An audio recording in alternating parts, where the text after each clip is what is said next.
The first sign of trouble at Thornbury Manor was the sound of the iron gates unlocking. Arabella Thornton froze in the reading room, the book open in her hands. Morning light spilled through the tall windows, laying soft gold across the floor. The gates were never opened this early. Nothing at Thornbury Manor ever changed without warning.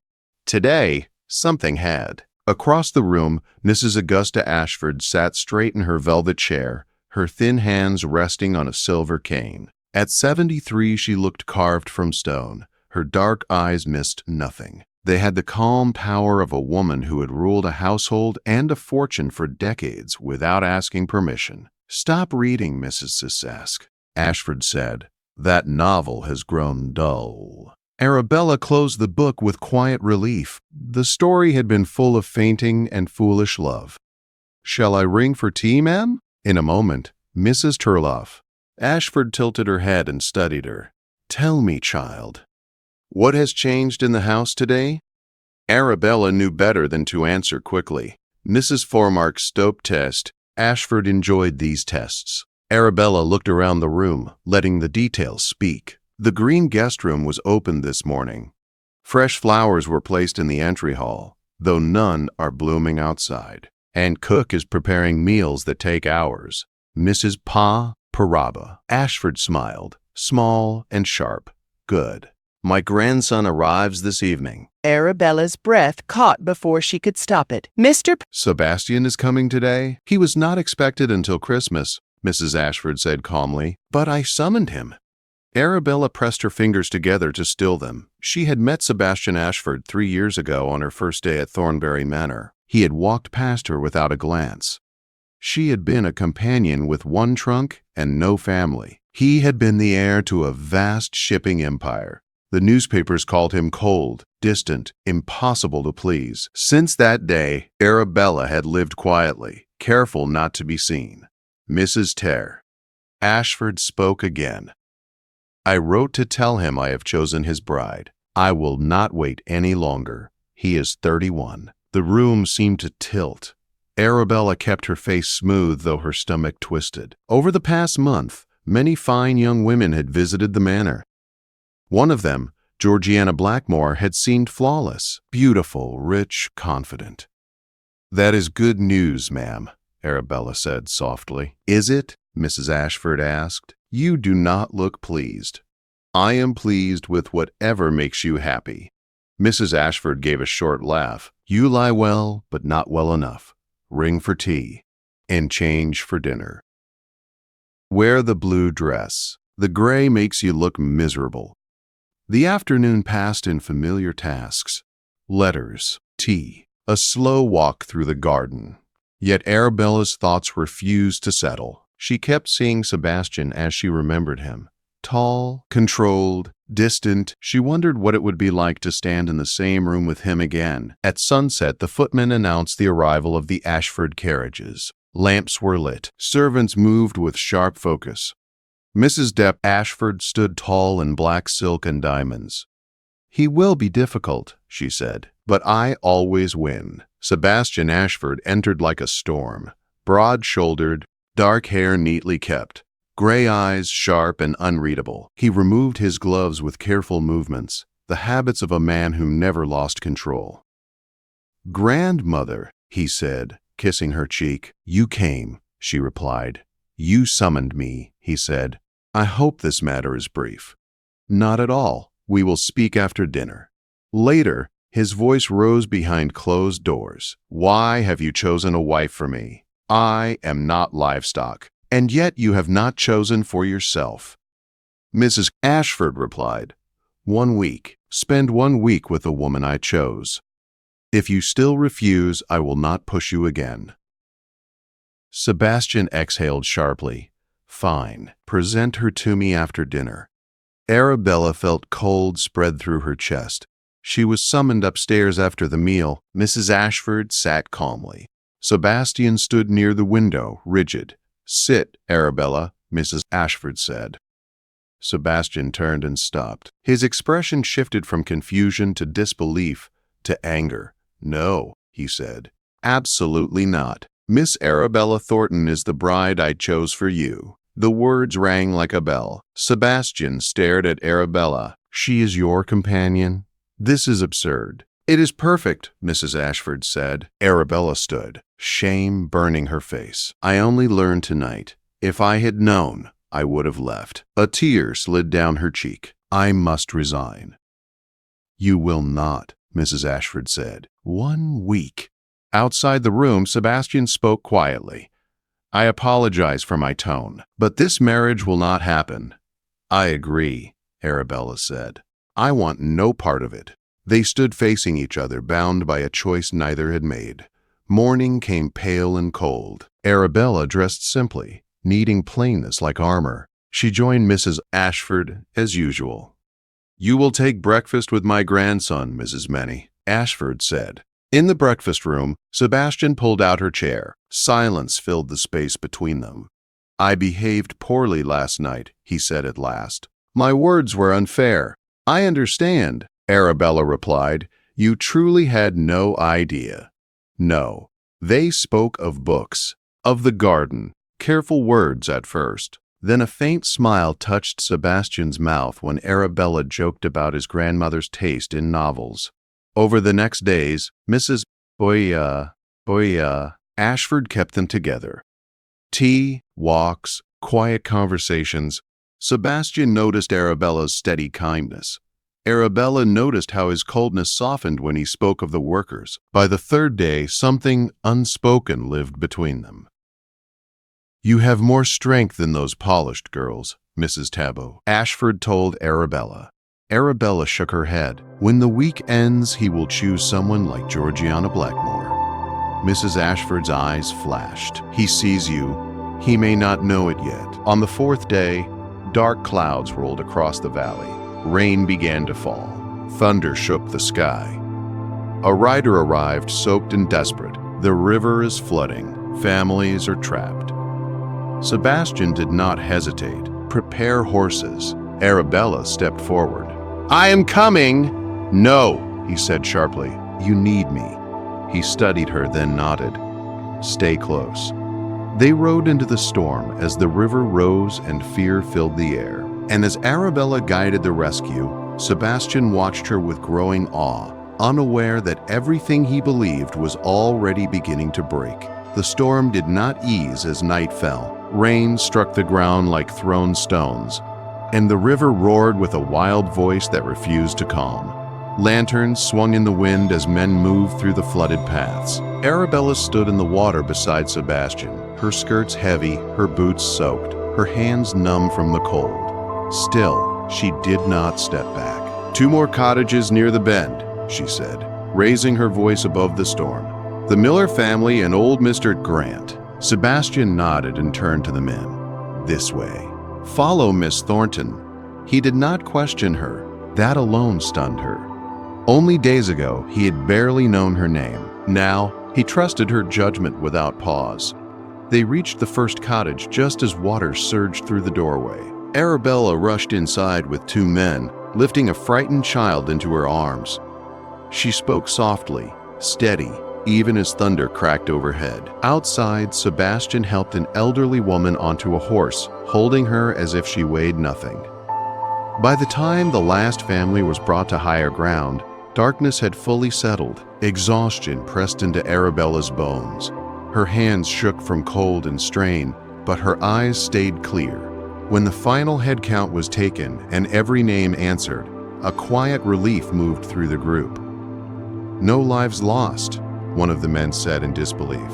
Sebastian closed his eyes for a moment, rain dripping from his hair.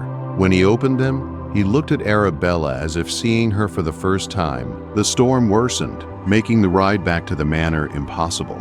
The groundskeeper's cottage stood nearby, small but solid. They took shelter there, lighting a fire and sharing dry blankets. Arabella sat close to the hearth, her wet hair loosened from its braid, her face pale but calm.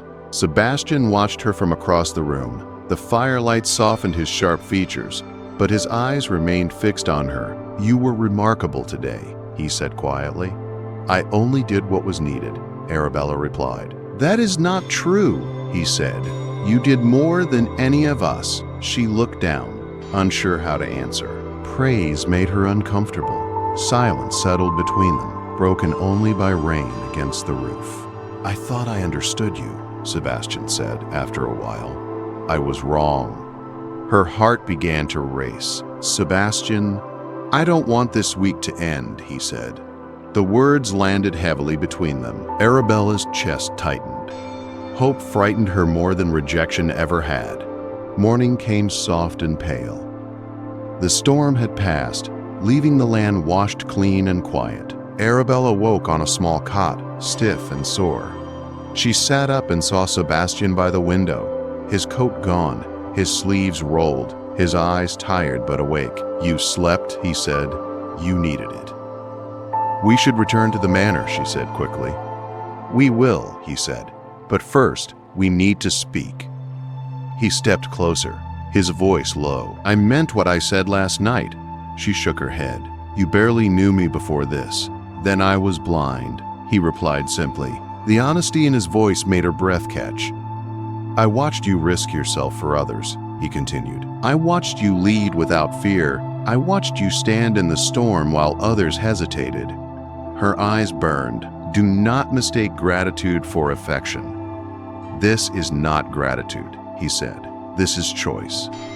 He knelt before her, steady and sure. "Tell me you feel nothing." Arabella tried. She could not. Her silence was answer enough. When he kissed her, it was gentle, careful, as if he feared breaking something precious. When they parted, the world felt changed. They rode back to Thornbury Manor in quiet reflection. The peace did not last. A white carriage stood in the drive. Silver trim, polished horses. "The Blackmores," Sebastian said tightly. Inside, Georgiana Blackmore was perfection itself. Her smile was smooth, her gaze sharp. "I did not expect you to return from such an adventure," she said to Arabella. Sebastian stepped forward. "Arabella was essential. I would not have managed without her." Later, Georgiana cornered Arabella near the fireplace. Men like Sebastian do not marry companions. Before Arabella could answer, Sebastian appeared. "You will not speak to her that way again." When he kissed Arabella in front of everyone, the room froze. Gasps followed. Mrs. Ashford smiled calmly. Before dawn, letters were found, proof of Georgiana's secret engagement. Mrs. Ashford read them aloud without mercy. The Blackmores fled in shame. In the quiet that followed, Sebastian found Arabella in the library. He knelt and asked her to marry him. She said yes, but beyond the manor walls, whispers were already forming, and Arabella knew the world would not accept this choice easily.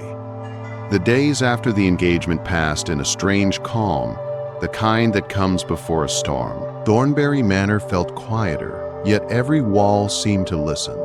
Servants whispered when they thought Arabella could not hear. Letters arrived daily, heavy with wax seals and heavier with judgment. Sebastian read them all and burned most of them without comment. Arabella tried to remain steady. She kept to her duties, rose early, and walked the gardens when her thoughts grew too loud. But doubt followed her like a shadow. At night, she lay awake wondering if love could truly be enough to face what waited beyond the manor gates. Mrs. Ashford noticed everything. One afternoon, she asked Arabella to walk with her along the gravel path near the old oak trees. The air was cool and fallen leaves crunched beneath their steps. "You are afraid," Mrs. Ashford said. Arabella did not deny it. "The world he belongs to will never see me as worthy." Mrs. Ashford stopped and turned, her gaze sharp and unkind to weakness. "The world never gave me anything either. I took it. You will do the same." Arabella managed a small smile. "I do not know how." "You already have," Mrs. Ashford said. "You simply do not see it yet." That evening, Sebastian found Arabella in the library. She stood near the shelves, her fingers tracing the spines of books she had always loved quietly. "I leave tomorrow," he said. Her heart lurched. "Leave for New York." "Only for 2 days," he added quickly. "There are matters I must settle. I will not have whispers decide our future. She nodded, though fear stirred again. Be careful. He stepped closer. When I return, we announce the wedding publicly. No more hiding. She searched his face. Are you certain? I have never been more certain of anything. When Sebastian left at dawn, Arabella watched from the upper window until his carriage disappeared down the road. The house felt emptier without him. That afternoon, an unexpected visitor arrived. Mrs. Eleanor Thornton stood in the entry hall, dressed plainly but with stiff pride. Arabella froze when she saw her mother. It had been years since they last stood in the same room. I heard you were here, Mrs. Thornton said, her voice cool, and that you have forgotten your place. Arabella felt old wounds reopen. I have done nothing shameful. You plan to marry above your station, her mother replied. You will be laughed at, used, cast aside. Arabella straightened. Sebastian Ashford chose me. Men like him choose convenience. Mrs. Thornton snapped, not women like you. Mrs. Ashford entered then, her cane striking the floor once. You will speak with respect in my house. Thornton stiffened. This match will destroy her. No, Mrs. Ashford said calmly. Your doubt almost did. Arabella met her mother's eyes. I am not afraid anymore. Mrs. Thornton left without another word, but the encounter left Arabella shaken. When Sebastian returned, he brought news that set the household buzzing. He had secured legal arrangements ensuring Arabella's independence and protection. No fortune, no silence, only respect. You thought of everything, Arabella said. I learned from the best, he replied, glancing toward his grandmother. The announcement was made the following week. Newspapers printed the story with sharp interest. Some praised the romance, others mocked it openly. Invitations were declined. Doors quietly closed. Arabella faced it all with calm she did not know she possessed. Sebastian never left her side. On the morning of the wedding, the sky broke into clear blue. Thornbury Manor filled with soft light and quiet hope. Arabella stood in the small dressing room, her blue dress replaced by ivory lace, simple and unadorned. Mrs. Ashford adjusted the veil herself. You will be judged, she said, but you will also be remembered. Arabella took a steady breath. I am ready. Sebastian waited at the front of the garden, his expression open, his eyes fixed on the path. When Arabella appeared, everything else faded. He smiled not with pride, but with gratitude. They spoke their vows without hesitation. No grand promises.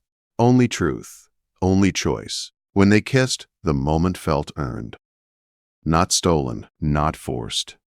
Life after marriage was not simple. Some invitations never came. Some rooms remained closed. Yet other doors opened quietly. People who valued kindness more than titles welcomed them. Arabella found her place not beside Sebastian, but with him. She helped manage the estate, listened to the workers, and made decisions that mattered. Sebastian supported her without question. One evening months later, Arabella stood at the same window where she once watched Sebastian arrive like a storm. Now he stood behind her, his hands warm and steady at her waist. You changed my life, he said. She smiled softly. You only learn to see. Below them, the iron gates closed gently as the sun set.